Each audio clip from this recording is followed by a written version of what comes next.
While people like me were consoling ourselves that the physical sciences were immune to the social justice takeover of academia, guess what happened? The SJWs took over the physical sciences. And that's my subject on today's Flamingo File.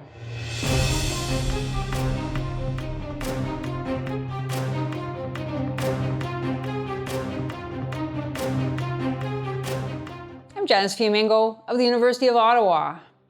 Last fall saw a public statement by the SJW faith group Particles for Justice, which attacked Professor Alessandro Strumia because at a conference of the European Organization for Nuclear Research, he showed with hard data that women are not discriminated against in physics. Fast on its heels, another social justice petition circulated in the physics and astronomy community, and although it did not personally attack and attempt to ruin a fellow scientist for telling the truth, it is just as jaw-dropping, in my opinion, as the anti-Strumia diatribe. And by the way, a young person working in the field of physics has set up an excellent website analyzing the studies cited by the Particles for Justice, showing how very thin their claimed scientific backing was. And I encourage everyone to take a look at it. The link is in the low bar. Well, by now, Strumia is old news and the fevered mob has moved on to other causes. One of the more recent petitions includes a denunciation of the move by the Trump administration's Department of Health and Human Services to define gender biologically.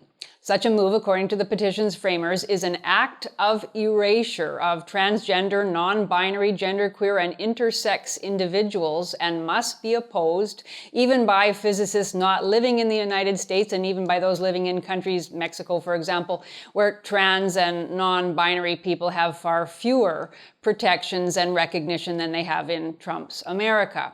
All scientists were urged to sign a, quote, letter of solidarity with LGBTQIA folks, end quote. The letter states in part as follows.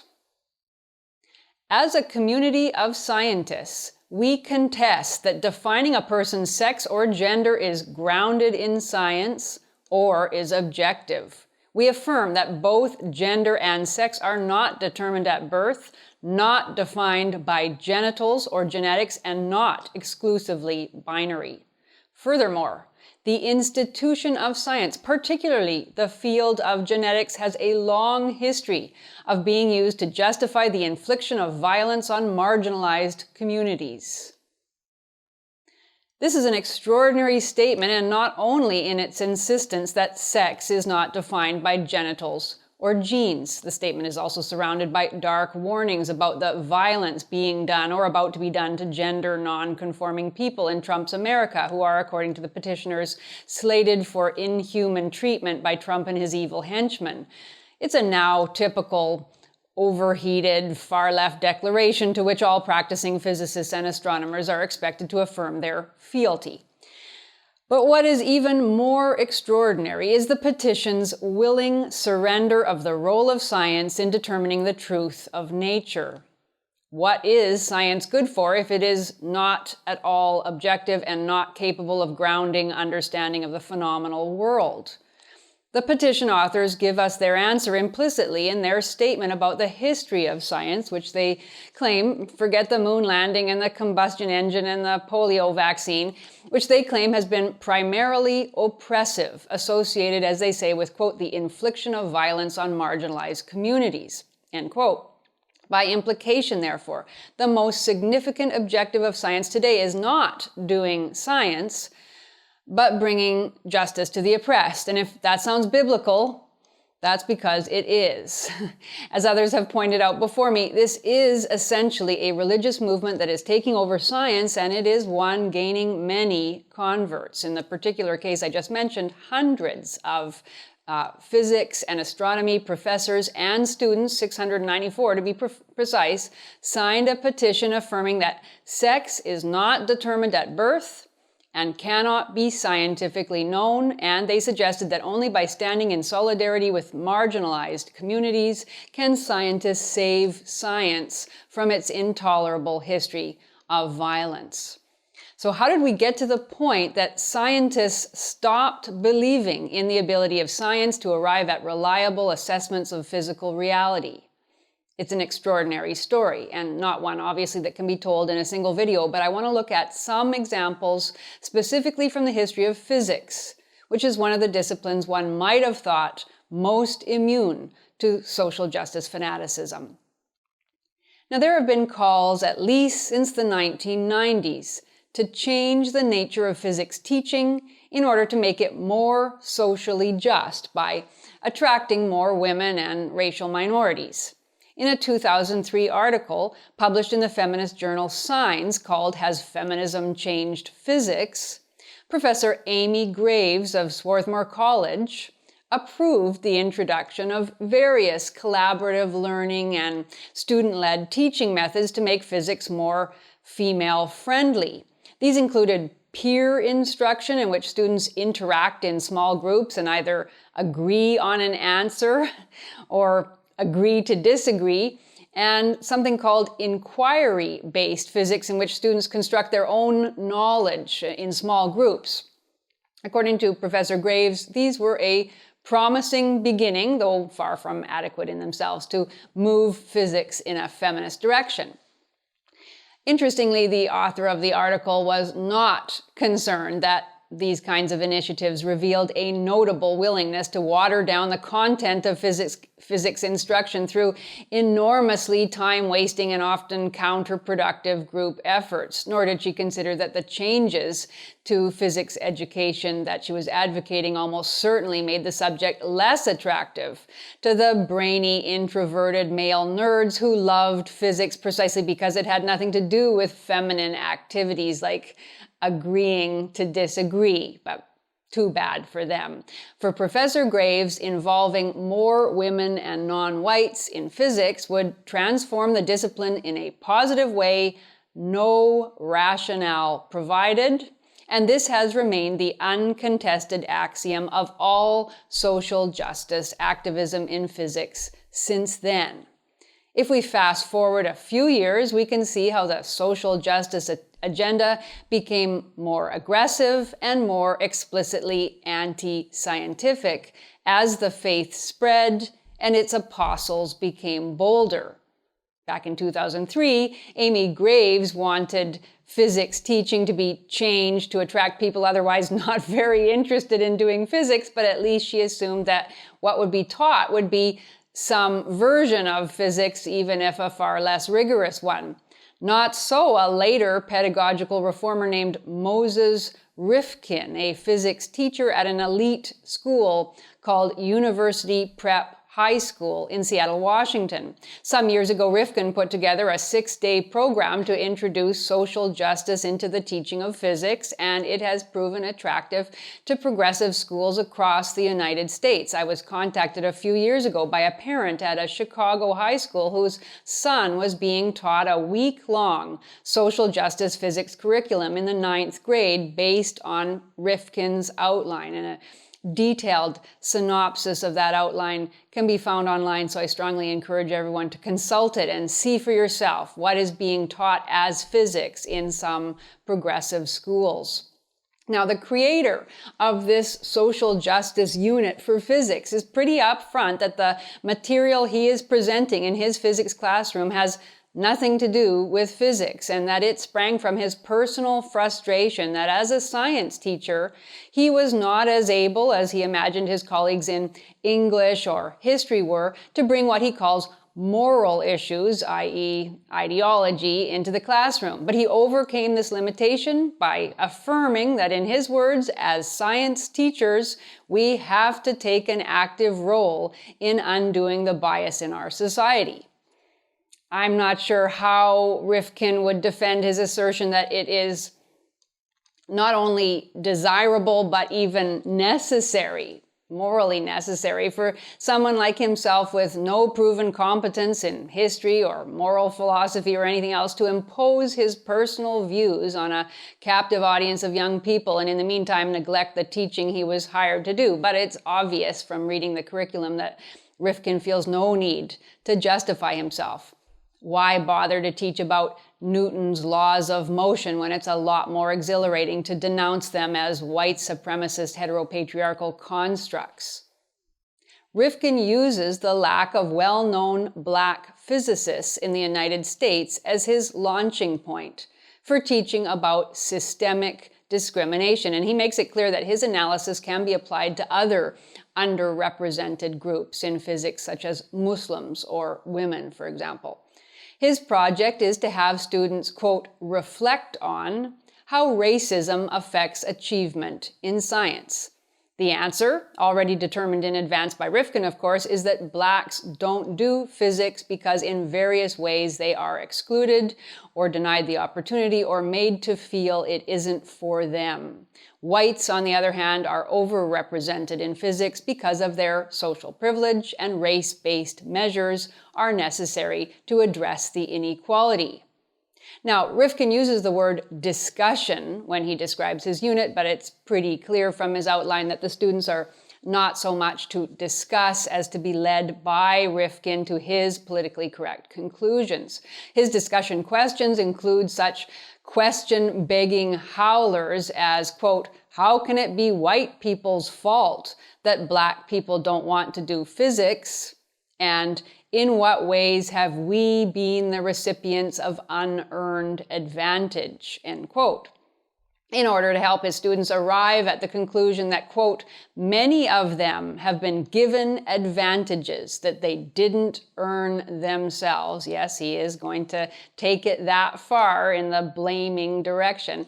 In order to get there, Rifkin provides the students with some programmatic sociological material, such as Professor of Sociology Peggy McIntosh's now somewhat famous outline of white privilege, which she defines as, quote, an invisible package of unearned assets that whites can conveniently remain oblivious to. And, because they're oblivious, that's why denying that one has white privilege is actually proof that one has it. Rifkin also uses something called the Speak Up Pledge by the Southern Poverty Law Center, which, as many of you know, is a smear organization that applies the label of hate to any ideas that deviate from its far-left platform. It's clear from Rifkin's description that he does not teach his students how to question the methodologies and assumptions of the sources. He simply gives the students anti-white propaganda and pressures them to accept it in the name of making physics and society as a whole more inclusive. At a few points in the syllabus outline, Rifkin admits that at times he forces conclusions on the students, but he sees this as a matter of technique, something he can learn to do more adeptly. He mentions, for example, that on the day he tries to move them from seeing racism as individual acts of meanness to seeing it as a systemic phenomenon, he says, quote, I often just end up telling students that their definitions are incomplete and that they need to broaden them out. I'm still trying to find a way to help them see that for themselves, end quote. Yeah, it's tough when one can't simply control how one's students think altogether, but Rifkin is committed to sharpening his methods of ideological coercion. The fact that Rifkin has his students sign a pledge designed by the Southern Poverty Law Center, which he then posts outside the classroom, makes very clear that this teaching unit has everything to do with shaming white students to accept that they have an unfair advantage in life. And Rifkin tells us outright that by the end of the unit, he hopes to convince his students that, quote, not taking action as an ally is to perpetuate the problem, end quote. So unless his white male students agree to promote underrepresented minorities and women ahead of themselves, they will know that their teacher considers them, quote, part of the problem of unjust discrimination. It's quite a trip to lay on a group of young people who thought they were signing on to learn about the nature of the physical world. Now, I don't know whether any parent has ever objected to Rifkin's use of the physics classroom to brainwash his students. A quick glance at his Twitter output suggests that some 4 years after posting about his unit online, he's still a happy warrior, far more interested in allyship than in physics. And of course, he's not alone, as cases such as the Strumia affair suggest. Moses Rifkin is one committed soldier in a mass army marching to save the world, with the rest of us mostly standing to the side, rightly afraid of getting run over. Another example. In the same year that Rifkin posted his social justice physics curriculum, scientists at the 2015 annual conference of the International Centre for Radio Astronomy Research, held in Western Australia, were treated to a range of social justice acknowledgements and exhortations that would have warmed Mr. Rifkin's heart. First came an acknowledgement at the very start of proceedings of Indigenous sovereignty over the land where the conference was taking place, and of the respect owed to Indigenous ways of knowing. After that came an opening plenary talk by one Malcolm Fialho, the Senior Diversity Officer of the University of Western Australia. The subject of Fialho's talk before this gathering of high-level astronomy researchers was not just the unbearable whiteness, but the entire, quote, white, heterosexual, Anglo-Christian, cisgender, male privilege of astronomy. Here was a fully orthodox statement of the intersectional feminist creed. One eyewitness reported on Fialho's teaching as follows, quote, after reminding us how we male astronomers cannot even begin to understand the constant state of fear felt by women and people of color in astronomy departments every day, the diversity officer instructed the audience to pair up in male-female couples. Each couple was told to read, acknowledge, and discuss a list of 29 white male privileges. A few male astronomers, randomly chosen from the audience, were then asked to stand up and publicly confess instances of their privilege. It all looked straight out of a Maoist textbook. And yet, the attendee noted, some male astronomers enjoyed being shamed. Nothing gives more pleasure to committed leftist academics than to openly proclaim their shame for their gender, social class, religion, skin color, and nationality, because feeling ashamed is a sign of moral superiority, end quote. Mr. Fialho, obviously a Peggy McIntosh of white privilege fame, obviously a Peggy McIntosh disciple, also pointed out that those who couldn't think of any examples of their privilege were likely the most privileged, with their privilege so entrenched they couldn't even see it. So there we have it. Indoctrination of the youth, rituals of conformity for the professoriate, and the mob shaming of anyone who fails to conform, such as a Strumia or a James Damore. And in case these are insufficient, a new gatekeeping mechanism has recently been introduced, the diversity statement, now required of academic job applicants, designed to probe applicants' ideological allegiances.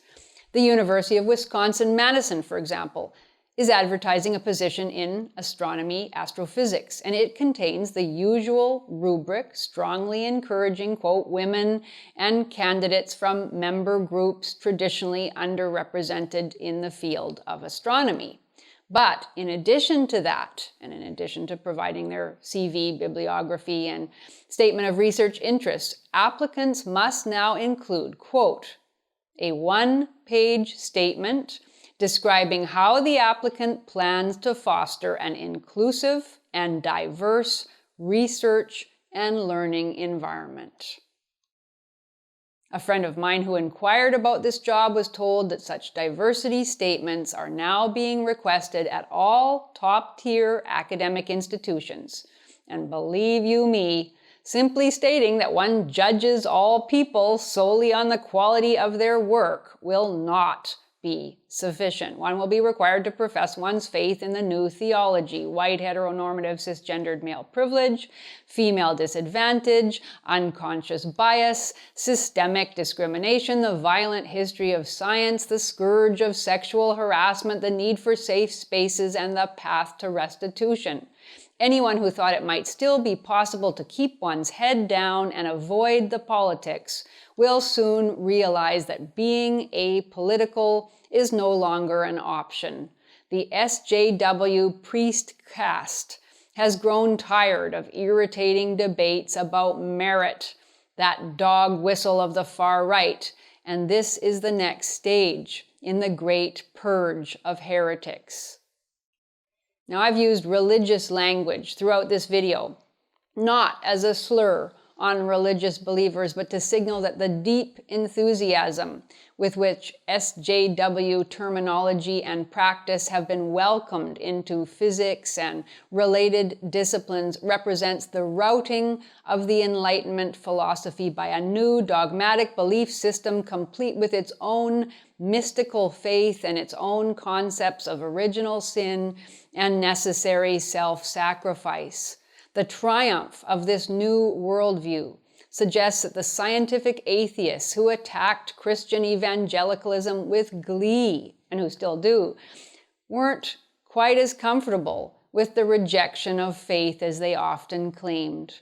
The great God of equality and the virtue of, quote, conspicuous compassion, as Alan Bloom called it, proved far more seductive than many could have imagined. In a few short years, all facets of academic physics have been transformed under the new aegis.